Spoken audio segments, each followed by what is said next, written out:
And welcome to Gate to Wire. I'm Bruce Casella, along with Dani Gibson. Our special guest this week is Bill Finley, an award-winning writer and host of the radio show Down the Stretch on Sirius Satellite Radio. Hi, Bill. Welcome to Gate to Wire. Thank you, Bruce. It's up to a balmy 32 degrees today. It feels like summer here in the Northeast. I'm so excited about the 35 degrees that we're supposed to get later Right. today. We have had a rough time racing here at Parks. It's been very difficult.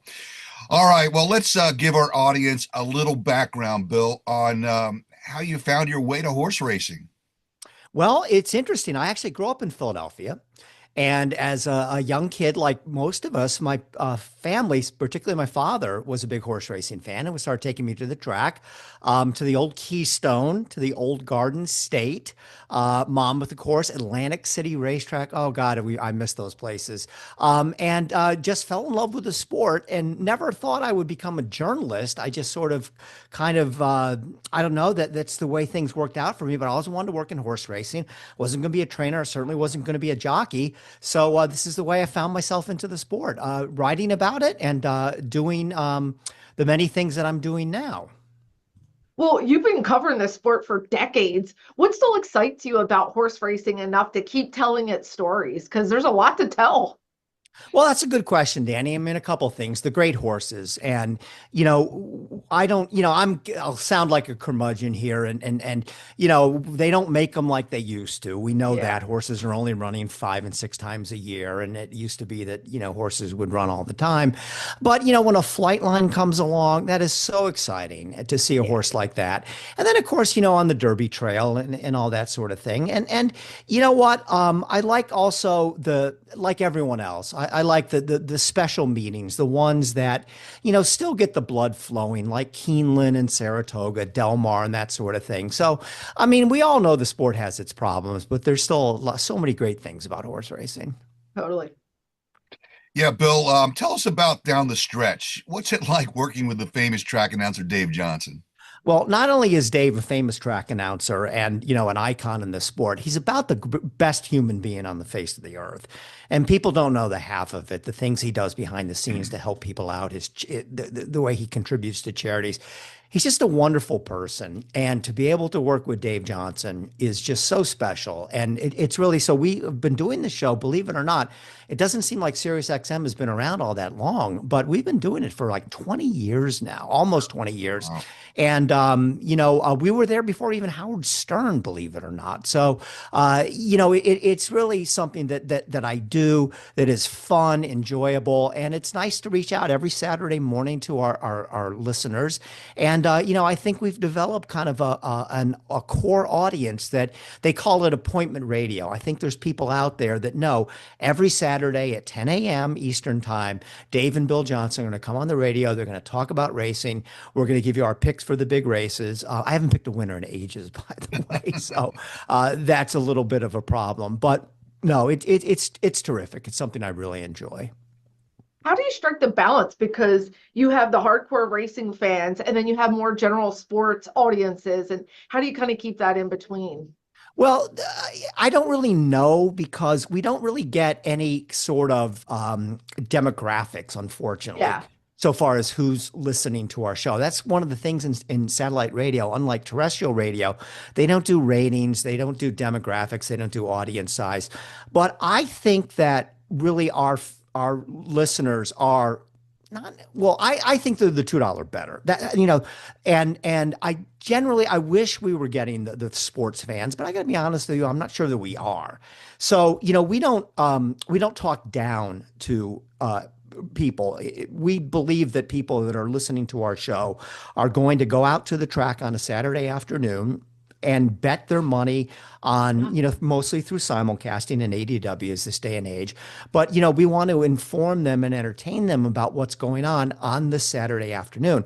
And what I've always tried to, when people ask, what do we do?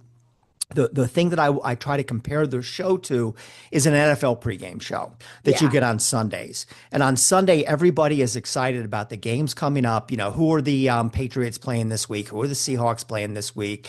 Now the gambling has infiltrated this as well with sports betting out there. So that's what we like to do. Hey, here are the big races today. We're going to handicap them. We're going to maybe do an interview with a trainer that has the fake. You know, for instance, we had an interview with Todd Pletcher last week talking about nearly before the Holy Bull Stakes. So that's the type of thing that we try to do. Yeah. Bill, you talked about being around here as a child, growing up in Philadelphia, Keystone, Philadelphia Park, Atlantic City, Garden State Park. This place has, this area, the Delaware Valley, has a real great history. Tell us what you know about the history, and for some of our fans out there that really don't know how great racing was in the Delaware Valley. Well, I mean, first of all, Parks is thank goodness that Parks is doing as well as it is. And we see all the problems of what's going on in Florida, California, now Illinois. I mean, you people are blessed to have a racing circuit that is solid. You know, you have the politicians in the state of Pennsylvania seem committed to the future of racing. So, you know, I don't want to demean anything that's going on presently in your neck of the woods. But Bruce, you're absolutely right. I mean, things were much different in that day and age. And, you know, I go back so far, and I'm giving away my age. I saw Secretariat run at Garden State when I was a little kid. That's how far I go back. And, you know, back then you had, especially more so in New Jersey. If you remember, I don't know the exact date, but there was no thoroughbred racing in Pennsylvania until maybe about the mid 70s. And thoroughbred racing actually started in Pennsylvania at Liberty Bell before they built Keystone. And I can remember the opening day at Keystone. So I should know the era. It was about 1975. I was sitting in seventh grade in at Friend Select School in Philadelphia. I'm sure a lot of people in the Philly area are aware of the Friend Select. Sitting there thinking, damn, I wish I could get out of this class and go to Keystone today on opening day. But yeah, the especially in New Jersey, back in those days, you had this circuit. And that's one thing I do miss about racing at a lot of Yeah. places. There was an opening day and a closing day. And you always knew in the spring Garden State was going to open. And you didn't have any winter racing in the Philadelphia area. So, you know, you look forward to all winter about can't wait till Garden State opens. And then I'm trying to remember how the circuit went from there. I think it went to Monmouth after that, and then to Atlantic City after Monmouth. And then, boy, you know, it's getting hazy as the years Yes. go on. If you hear the whining, that's my poor dog trying to get out. So let me just let her run He's 1 second here. adorable. Okay. There we go. She wanted to get out of the office. She's probably tired of hearing me talk about horse racing after all these years. But yeah, Bruce, that was the thing. And I do miss that about horse racing. I mean, for places like Parks, and it's a year-round venture, and that's what it needs to be to take care of the horsemen and give the breeders in the state a place to run and to keep that purse money funneling. But I do miss that about racing, that, you know, we don't have that so much anymore. And that's no doubt why places like Saratoga and Keeneland are so popular. Not only do they have great racing and beautiful places, but, you know, especially the people in upstate New York, they have something to look forward to all year. And, you know, it used to be just pretty much August. Now it starts in July and about the middle of July. But, you know, we have an opening day, we have a closing day, and then you have something to look forward to. You were a huge journalist for many years. Is there a story that you've written that you felt, you know, really made an impact, or something really important topic that you talked about that you feel that you got a conversation started? Or Yeah, Danny, and I know this is something that you've been involved with as well. I mean, the thing that I mean, I write about a lot of different things, but I think some of the most important writing I've done over the last maybe 15, 20 years is about aftercare issues. yeah, And, you know, it's so important, and it's still something that horse racing is grappling with. But I will say this, you know, the racing has made tremendous strides. It's not what it should be.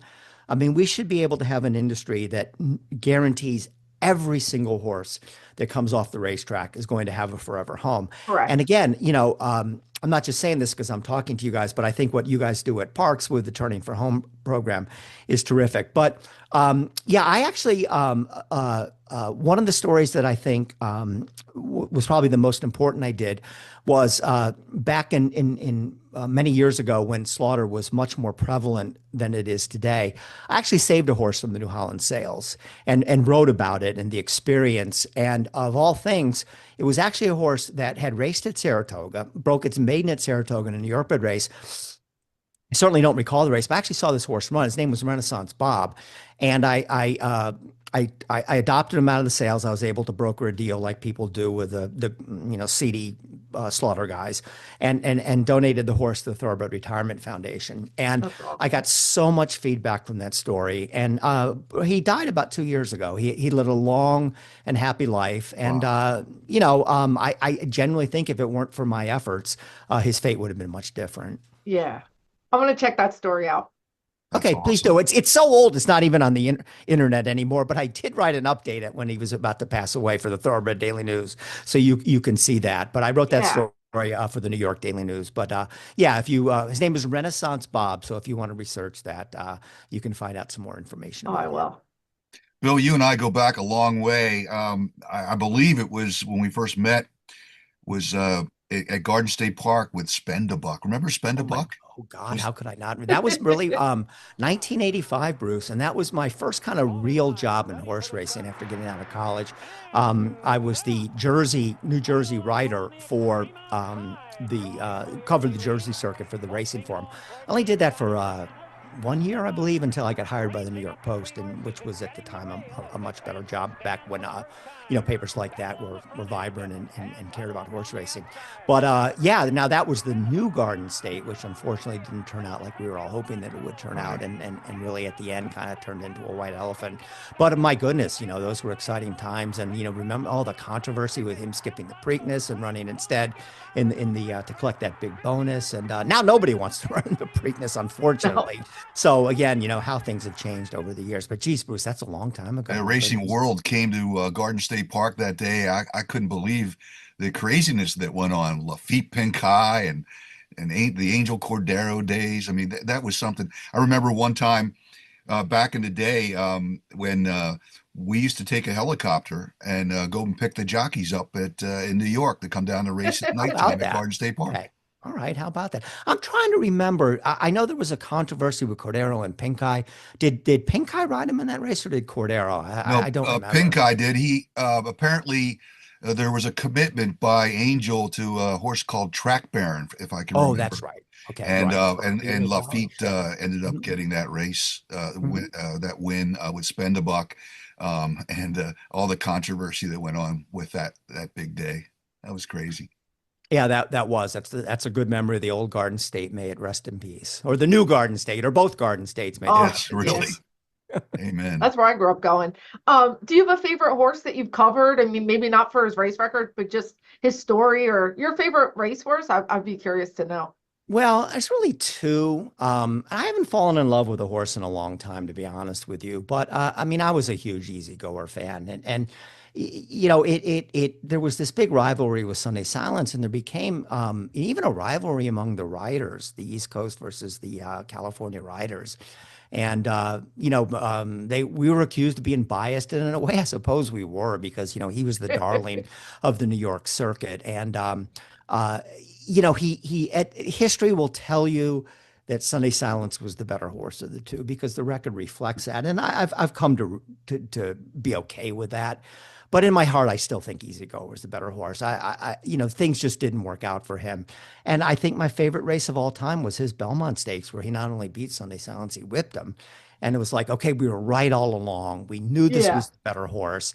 And then again in the Breeders' Cup Classic, that might have been the most disappointing race of my life because, Easy Goer, at the end of the day, I mean, he had his excuses and he didn't have a great trip and all that, but it didn't matter. At the end of the day, Sunday Silence won again. So, even I will have to admit that if you go based on the record, and you have to, he was the better horse of the two. Of course, my favorite has to be Smarty Jones, and Of Yep. we course. were so excited this past summer that Smarty made it into the National Hall of Fame. Your thoughts about Smarty Jones? Well, I mean, there's a couple stories here. I mean, there's no, I guess there's not really any point looking back, but why wasn't he in the Hall of Fame earlier? It was a good effort. I mean, I know you guys put together in that video and they really, I think those campaigns don't necessarily work, but I think it worked. It woke people up to that. But the favorite memory I'll have, Bruce, and I'm sure you were there this day, when he had the workout, public workout, I believe it was a workout, or they had some sort of, they invited the fans Yes. in Philly to come and see Smarty Jones on the track.